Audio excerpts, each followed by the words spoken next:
We got to hold off on planting a couple things, but that's okay. We need to do that, even though I'm all the time talking about planting earlier, but sometimes we got to let the garden dictate what to do.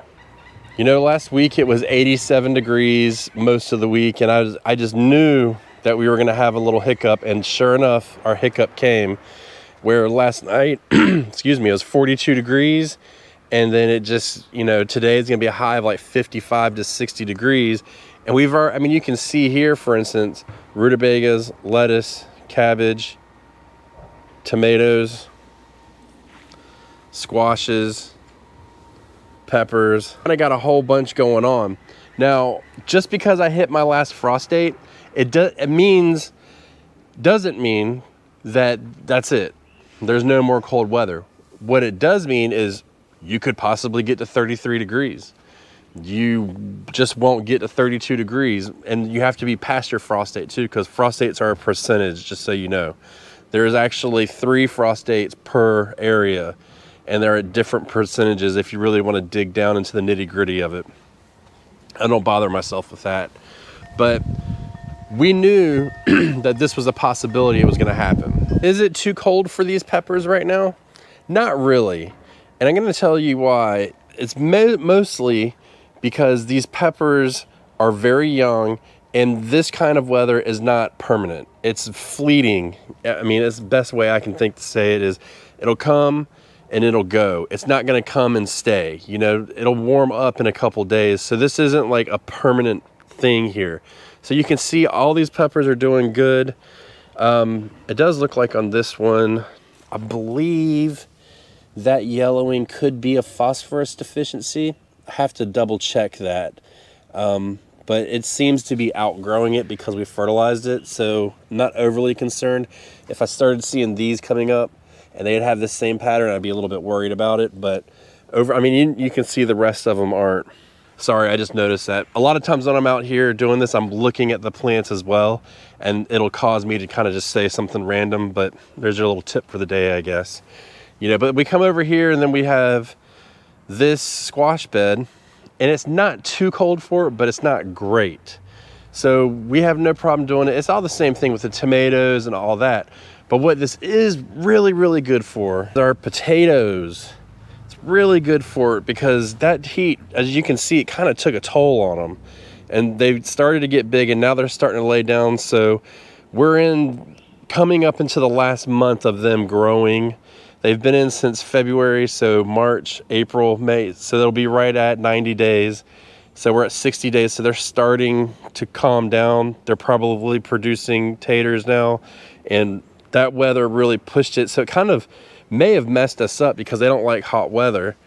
You know, same over here with this cabbage. It really loves this cool weather, and we're still waiting on it. So like this one, for instance, it's starting to get ahead on it. If we harvest it now, we'd have a micro cabbage. This one, not really. So it's going to be a close call.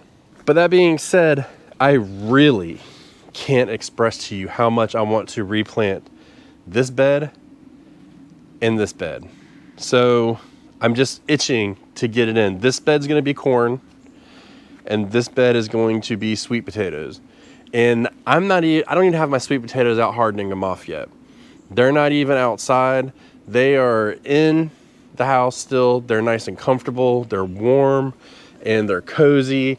They're still putting on roots and everything, but we're just going to keep them in there, and we'll probably move them outside to the greenhouse maybe at the end of the week. We'll start hardening them off. We'll get them in the greenhouse because they'll stay warmer in there, and then we can move them out here probably in a week or two. So you can see, like, just because it's not freezing doesn't mean we're going to plant them, because they don't like to be chilled, just like corn doesn't like to be chilled, just like melons don't like to be chilled. So those are the 3 things. Black-eyed peas don't like to be chilled either. So those are the 3 things we're really kind of holding off on at this point. I did put my, in a previous video a couple weeks ago, I put some Seminole pumpkin seeds in this bed. I want to look at them and talk about that too. You can see we do have the Seminole pumpkins coming up. Somehow this one got moved all the way back, but whatever. It'll grow up and I can hook it onto here. But I did plant those earlier than last year, earlier than normal, but I direct sowed them. Basically, I direct sowed them because they're gonna, my theory, this is not my proof. This is not science. This is just my theory off of my observations within my life, is when you direct sow a seed, it seems to be able to start more hardy than if we transplant it, because it never gets roots disturbed and it's accustomed to that gradual temperature change over the season. And I just, for some reason, I find that to be the case. That's why I came out here as well and we did the cucumbers here. So we've got a row of cucumbers over here and they're all doing good. They're coming up. And I just, for some reason, I mean, you can't come out and like do it when it's cold, but after it's warmed up a significant amount, we had some nice warm weather. It warmed the soil up and then they were able to germinate. It just seems to me like they do better. This is why I wanted to plant earlier and get things in the ground earlier, because we can have multiple seasons in the ground at once for a period of time.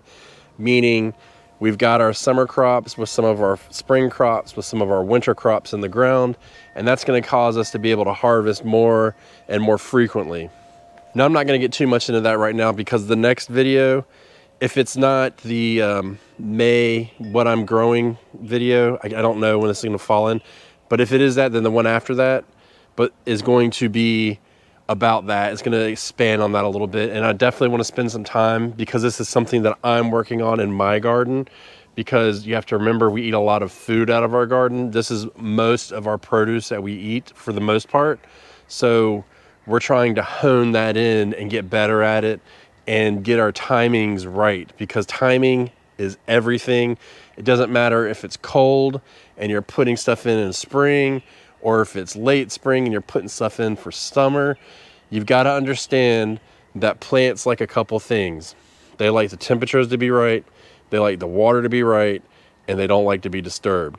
And we're putting this stuff in the ground, and if the soil temperature is too low, if we direct sow the corn, it won't germinate. If it's too cool outside, the sweet potatoes will suffer, they'll be set back. And if we direct sow the melons, they won't grow right. So we're just gonna let it warm up, and we're gonna finish out some of these crops. Hopefully, fingers crossed, we get a good harvest off that cabbage that I need to plant earlier next year. I take my own advice. Goodbye.